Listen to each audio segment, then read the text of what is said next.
Bonjour, Sadir Diop. Oui, bonjour Anna.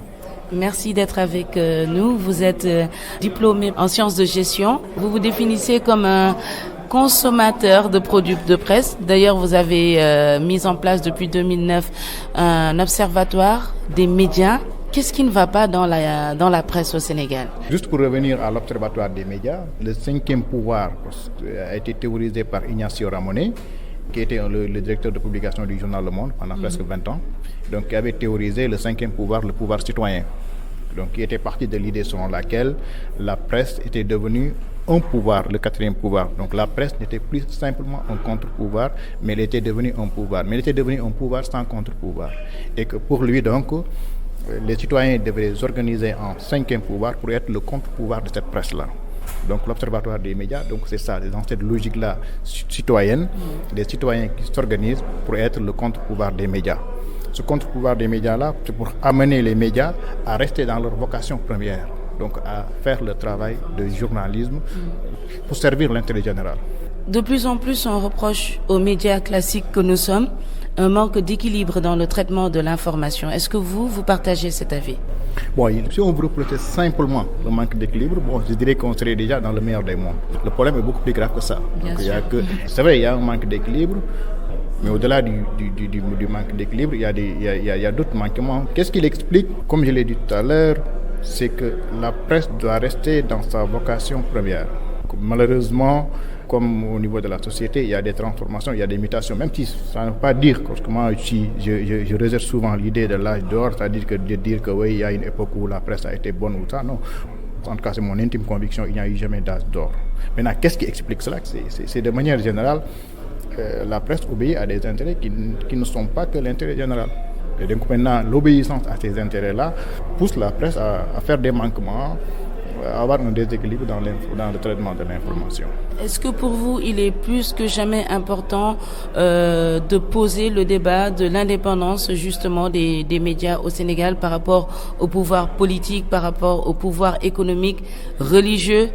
Et même, on a vu avec les événements de mars dernier, le pouvoir de la rue. Oui, l'indépendance, c'est par rapport à tout. L'indépendance, c'est d'abord par rapport à soi-même, par rapport à ses sentiments, par rapport à ses ressentiments.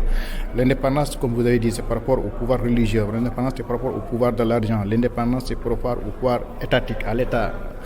L'indépendance, c'est aussi par rapport au dictat de l'audience. Oui. Parce qu'aujourd'hui, on est dans une société qui aime beaucoup les questions de sexe, et de drogue et autres. Donc, c'est ça maintenant, pouvoir résister à tous ces dictats-là, c'est le grand challenge. Mais comme je le dis souvent, on aborde ces questions-là de manière assez simpliste. Oui, on parle de l'indépendance du journaliste, on parle de l'indépendance du média. Pour l'indépendance du journaliste, moi, je débute d'abord l'indépendance du journaliste par rapport à sa propre rédaction, dans sa propre rédaction. Aujourd'hui, quel est le système de gouvernance de l'information dans les rédactions? Quand on parle de l'indépendance du magistrat, il y a des instruments. On parle par exemple de l'inamovibilité du juge. Et les magistrats réclament même plus pour assurer leur indépendance. Mais aujourd'hui, dans les rédactions, qu'est-ce que le journaliste peut brandir pour dire que moi je suis indépendant? Voilà les outils qui garantissent mon indépendance. À part la charte d'éthique. Mais la charte d'éthique, c'est vrai, vous pouvez convoquer la charte d'éthique. Mais si vos patrons vous convoquez la charte d'éthique et que votre patron ne cède pas à votre demande, mais qu'est-ce que vous pouvez faire? Vous ne pouvez rien faire. Votre patron peut vous demander de faire un travail, vous dites que non, ce n'est pas conforme à la charte d'éthique. Qu'est-ce que le journaliste peut faire? Bon, il peut convoquer sa clause de conscience après, mais bon, voilà. On est dans un monde où il y a la précarité et tout ça. Donc le journaliste, il est obligé d'obéir à son patron. Et même au-delà de ça, il y a ce que Bourdieu appelait la connivence. Donc, c'est-à-dire qui est un peu du fait des habitudes. Parce que le journaliste aussi, ce n'est pas un élément extraterrestre. Il a été formé, il a été encadré. Donc celui qui l'a formé, celui qui l'a encadré, l'a fortement influencé dans sa manière de voir, dans sa manière de faire et dans sa manière même d'être. Donc tout ça, c'est des éléments qui font que...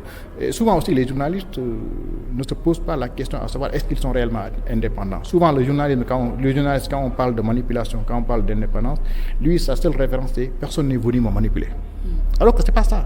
Il y a le subconscient de l'humain, c'est-à-dire que Bourdieu a fait des développements extrêmement importants sur la question. C'est-à-dire que la manipulation, elle est beaucoup plus subtile que ça.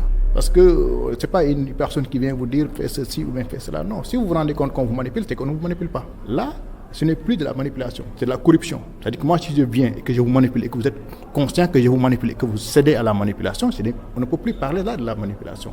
Soit on est dans la corruption ou ailleurs. Donc la manipulation, c'est parce que la personne manipulée ne se rend pas compte qu'elle est manipulée. Maintenant, c'est cette personne-là qui doit se donner suffisamment d'outils pour ne pas se laisser manipuler, aussi bien par son patron, par ses confrères, par la société, par le dictat de l'audience et tout ça. Mais est-ce que les journalistes, eux, ils se posent souvent cette question-là pour dire, mais tiens, moi, est-ce que je ne suis pas manipulé au fond, avant de traiter l'information? D'où ma prochaine question, c'est-à-dire Diop, on parle souvent de la régulation de l'État pour sauver ce secteur, on va dire, assainir, c'est le mot qu'on emploie le plus souvent. Qu'en est-il de l'autorégulation des journalistes eux-mêmes? Qu'est-ce qu'on peut faire pour changer les choses à votre avis? Ça dit que ni la régulation ne marche, ni l'autorégulation ne marche. Qu'est-ce que le journaliste peut faire? Comme je vous ai dit, Ignacio Ramonet, lui, après avoir beaucoup réfléchi sur la question, il avait proposé le cinquième pouvoir, le pouvoir citoyen. C'est-à-dire que les citoyens mettent la pression sur les journalistes en relevant leurs manquements. Comment ça va se faire? Ça va se faire par la dénonciation aujourd'hui et heureusement, d'ailleurs, il y a Facebook aujourd'hui, il y a Twitter. Les journalistes, les citoyens aujourd'hui, ils sont assez spontanés. Quand ils ne sont pas d'accord, ils le disent. Quand ils estiment que le journaliste a fauté, ils mettent en nu ses carences. Mais ça doit pouvoir se faire de manière beaucoup plus structurée. D'ailleurs, c'est la raison pour laquelle nous avons mis en place l'Observatoire des médias.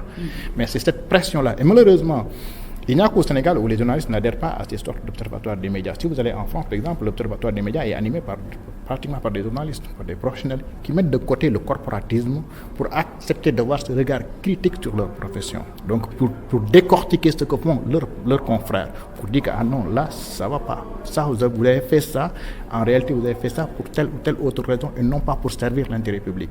Aujourd'hui, vous prenez par exemple un journaliste comme Serge Alimi, qui est le directeur de publication du journal Le Monde Diplomatique, mais qui publie un livre, les nouveaux chiens de garde, mais pour s'attaquer aux 10 plus grands journalistes français. C'est-à-dire que les journalistes de référence français. Il fait un livre pour démontrer leur connivence, leur manquement, voilà. Et pourtant, c'est le directeur de publication du journal Le Monde. Et c'est ça qui manque. Parce que malheureusement, dans nos États, aussi en Afrique, on est toujours dans le corporatisme, où les journalistes refusent un peu de juger, en tout cas d'analyser le travail de son confrère. Bon, après, on vous dira que vous êtes prétentieux. Le CORED fait ça et le CORED se fait taper sur les doigts. Mais le problème, c'est qu'avec le tribunal des pairs, c'est beaucoup plus...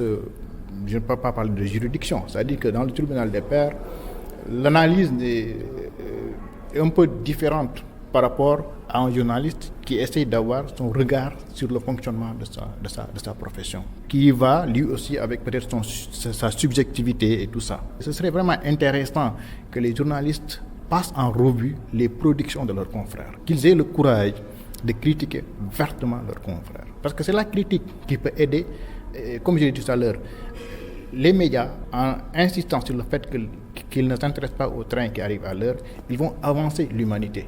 Mais il faut aussi que ces médias-là, qu'on leur applique cela aussi. C'est-à-dire qu'on applique aux médias ce qu'ils appliquent aux autres. Ça ne veut pas dire maintenant qu'il n'y a rien de bon. Ça ne veut pas dire que les journalistes sont juste bons à jeter à la poubelle. Non, les journalistes font des choses très bien. Ils donnent de l'information, mais à côté aussi, ils font des choses qui sont moins bonnes, ils font des choses qui sont très mauvaises. Maintenant, il faut les aider par la dénonciation à se parfaire. Et ça, je pense que les citoyens doivent le faire. Les journalistes eux-mêmes doivent s'engager dans ce combat-là pour être des critiques des médias, mais des critiques sans complaisance, pas des critiques où on vient avec beaucoup de complaisance, on ne comprend même pas ce que vous dites.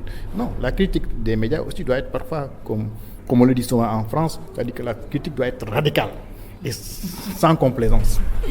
Merci beaucoup, c'est-à-dire Diop, d'avoir répondu à nos questions. Je vous en prie, Madame Anna. Merci.